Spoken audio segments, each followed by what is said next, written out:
해적 케이블을 물어 끊었다는 영상들. 상어가 정말 주범이었을까요?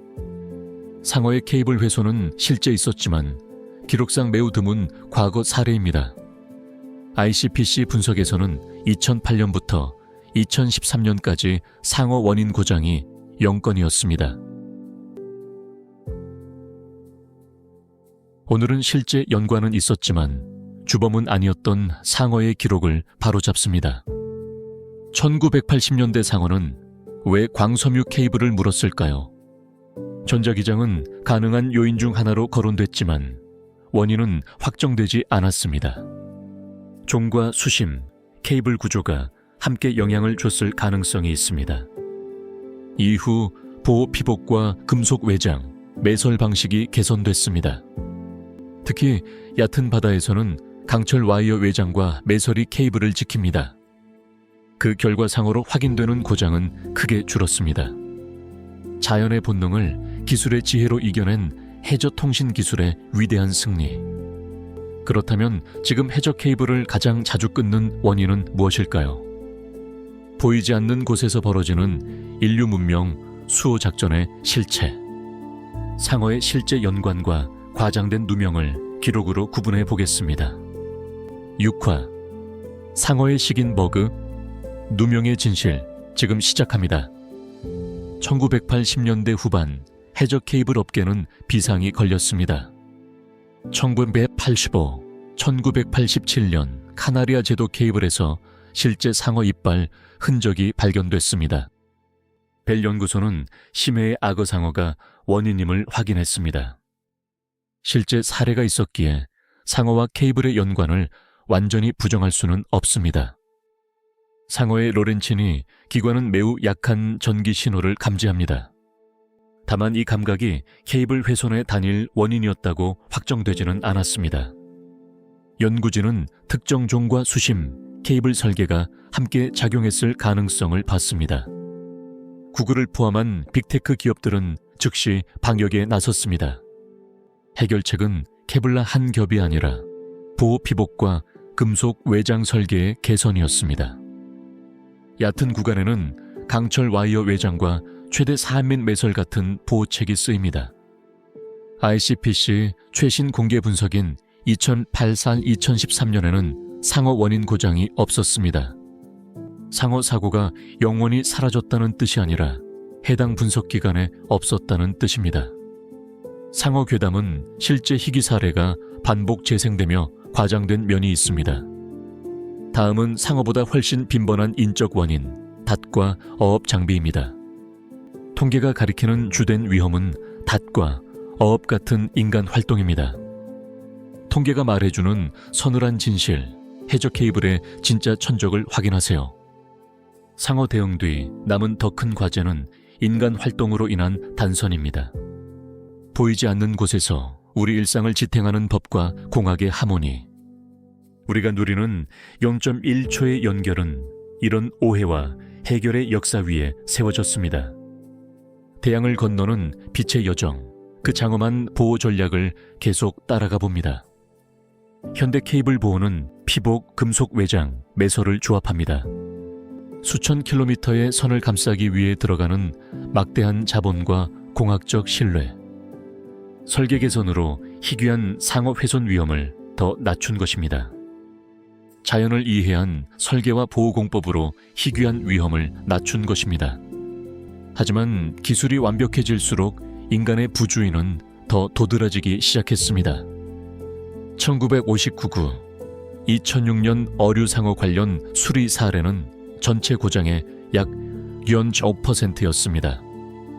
반면 닷지과 어업 활동은 고장의 65.75%를 차지했습니다. 상어 훼손은 희귀하지만 인간 활동은 케이블을 끌고 절단할 수 있습니다. 이 충격적인 통계는 우리에게 중요한 질문을 던집니다. 우리는 과연 바다 밑에 무엇이 깔려 있는지 알기나 하는 걸까? 인류 문명의 신경망을 위협하는 진짜 빌런과의 숨바꼭질. 이제 희귀한 상어 사례를 뒤로하고 주된 인적 원인을 살펴봅니다. 사고 원인을 가리고 케이블을 지키기 위한 조사와 국제 규칙도 필요합니다. 해저 케이블의 주된 위험은 상어가 아니라 닷과 어업 장비입니다. 다음 장에서 펼쳐지는 인간과 법의 심해 전쟁을 3막에서 정리합니다. 보호 설계는 케이블과 해양 생물 모두의 접촉 위험을 줄입니다. 외장과 매설은 생물과 설비의 불필요한 접촉을 줄이는 장치입니다. 강철 외장과 매설은 상어 이빨 흔적이 남던 문제도 줄였습니다. 기술의 목적은 파괴가 아니라 공존이어야 한다는 것을 배웠습니다. 최근 공개 분석의 연건은 보호 설계가 개선된 결과와 일치합니다. 이제 우리는 바다 및 8,000ｍ의 정막 속에서 들리는 또 다른 비명을 듣습니다. 자연의 호기심보다 더 무서운 인간의 무관심이 부른 재앙들. 우리가 매일 쓰는 무선 인터넷의 유선적 실체, 그 두 번째 이야기를 준비합니다. 상어는 주범이 아니지만 역사적으로 일부 고장과 연관된 적은 있습니다. 이제 통계상 훨씬 큰 원인인 닷과 어업 장비로 넘어갑니다. 해저 케이블 고장의 주범은 상어가 아닙니다. 2008, 2013년 공개 분석에서는 상어 원인 고장이 확인되지 않았습니다. 전자감각은 가능한 설명이지만 단일 원인으로 입증되지는 않았습니다. 보호 피복과 금속 외장, 매설 개선이 문제를 크게 줄였습니다. 케이블 설계가 바뀌면서 상어의 이빨이 광섬유까지 닿기 어려워졌습니다. 보이지 않는 곳에서 벌어지는 해저 통신 기술의 위대한 공존 전략. 희귀한 실제 사례와 과장된 이미지를 구분해야 합니다. 광섬유를 지키는 핵심은 금속 외장과 적절한 매설입니다. 이 보호 설계는 상어와 케이블의 접촉 가능성도 낮춥니다. 최근 분석의 연건은 개선된 케이블 설계와 보호 조치에 부합합니다. 만약 이 기술이 없었다면 우리 인터넷은 매일같이 마비되었을 겁니다. 본능의 파괴를 기술의 지혜로 이겨낸 인류의 놀라운 적응기. 현대의 핵심 전략은 강철 외장과 해저 매설입니다. 지금 이 순간에도 바다 밑바닥에선 이 보이지 않는 사투가 계속되고 있습니다. 상어는 연관이 있었지만 현재 단선의 주범은 아닙니다. 상어의 정의 감각과 케이블 훼손의 관계를 더 정확히 보겠습니다. 상어는 로렌치니 기관으로 매우 약한 전기 신호를 감지합니다. 과거 케이블의 전기장이 훼손을 유발했다는 설명은 가설 중 하나입니다. 왜 더 완벽한 차폐막을 만들지 못했을까요? 당시에는 데이터 전송 효율보다 방수와 나압이 더 급한 과제였습니다. 하지만 구글과 메타 같은 거대 자본이 들어오며 상황은 바뀌었습니다. 그들은 단순히 선을 까는 것을 넘어 생태계 친화적 설계에 투자했습니다. 현대 케이블은 보호 피복과 금속 테이프, 강철 외장을 함께 사용합니다. 이 구조는 상어뿐 아니라 여러 외부 접촉으로부터 케이블을 보호합니다. 하지만 아무리 완벽한 방패도 물리적인 파괴 앞에서는 속수무책입니다. 최근에는 상어보다 훨씬 더 치명적인 빌런들이 바다 위에서 내려옵니다. 닷과 어업 장비는 해저 케이블 고장의 가장 큰 인적 원인입니다. 우리가 몰랐던 인터넷의 진짜 위협, 그 실체가 공개됩니다. 상어보다 빈번한 인간 활동의 위험으로 넘어갑니다. 이제 희귀한 상어 사례를 뒤로하고 통계상 주된 원인을 살펴봅니다. 상어는 실제 사례가 있었지만 인터넷 단선의 주범은 아닙니다. 2008, 2013년 상어 원인은 0건이었고 인적 원인은 꾸준히 발생했습니다. 상어의 정의 감각은 가능한 연관 요인이지만 확정된 설명은 아닙니다. 문제를 줄인 핵심은 보호 피복과 금속 외장, 매설 개선입니다. 현대 구조에서는 상어 이빨이 광섬유까지 닿기 어렵습니다. 실제 연관은 인정하되 주범이라는 이미지는 기록과 다릅니다. 우리가 누리는 평화로운 인터넷은 이런 오해와 해결의 산물입니다. 더 큰 위험은 닷과 어업 활동, 그리고 의도적 훼손 가능성입니다. 사고인지 고의인지 판단하려면 항적과 물적 증거를 함께 봐야 합니다. 바다 밑에서 벌어지는 보이지 않는 3차 세계대전의 실체. 통계는 상어보다 인간 활동이 훨씬 큰 위험임을 보여줍니다. 보이지 않는 곳에서 문명을 수호하는 인류의 사투를 기억하세요. 이 느린 전진이 있기에 우리는 지구 반대편에 라이브 방송을 봅니다.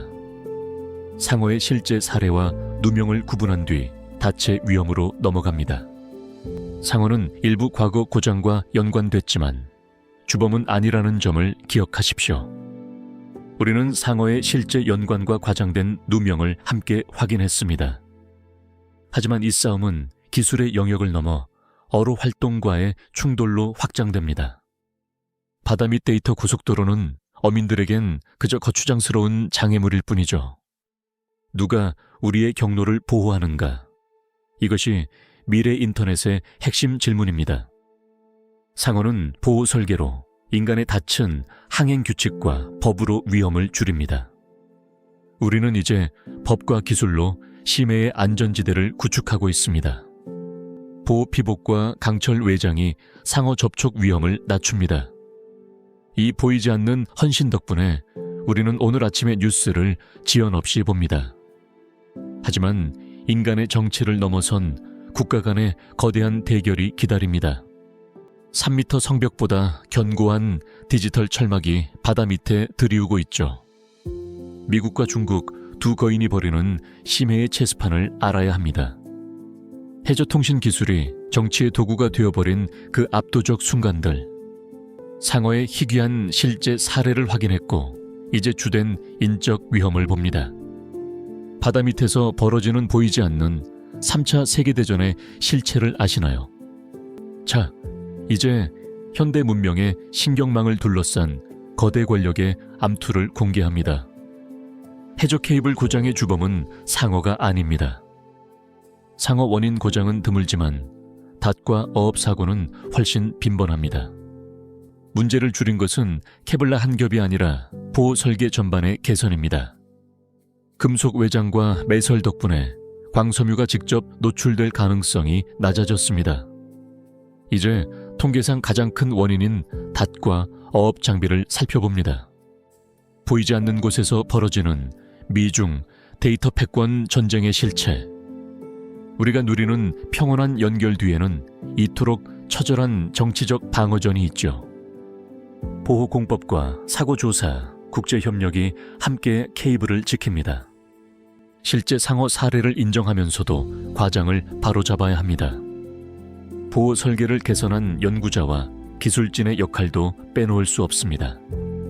현대 문명의 신경망을 지키는 가장 단단하고도 위대한 전진, 수조 원의 가치를 지키기 위한 인류의 가장 집요한 방어 전략, 희귀한 상어 훼손보다 반복되는 인적 사고 예방이 더 중요합니다. 우리가 대륙 너머와 소통하는 기적은 이렇게 만들어졌습니다.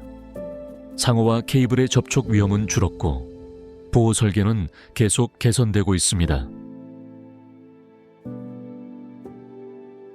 인류는 이제 기술의 힘으로 심해의 안전지대를 구축했습니다. 상어의 호기심을 주된 원인으로 과장할 이유는 없습니다.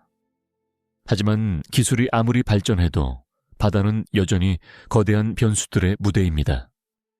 상어보다 빈번한 강철의 위험, 선박의 닻이 등장합니다. 닷과 어업 활동은 해저 케이블 고장의 95.75%를 차지합니다.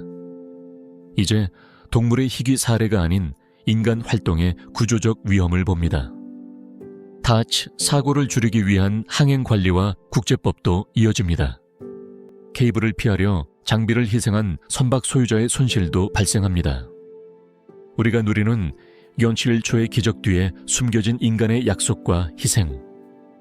다음 편에서는 닷과 어업 활동, 예방 규칙과 보상 원칙을 살펴봅니다. 국제통신망을 지키기 위한 인류의 가장 집요한 노력을 함께 확인하시죠. 다음 시간에는 통계상 훨씬 빈번한 원인, 닷의 위험을 확인합니다. 단 한 번의 닷 끌림도 여러 경로의 장애와 혼잡을 만들 수 있습니다. 닻이나 어구를 희생한 선박 소유자의 보상 원칙도 살펴봅니다. 다음 편, 진짜 빌런 다시, 인간과의 숨바꼭질로 이어집니다.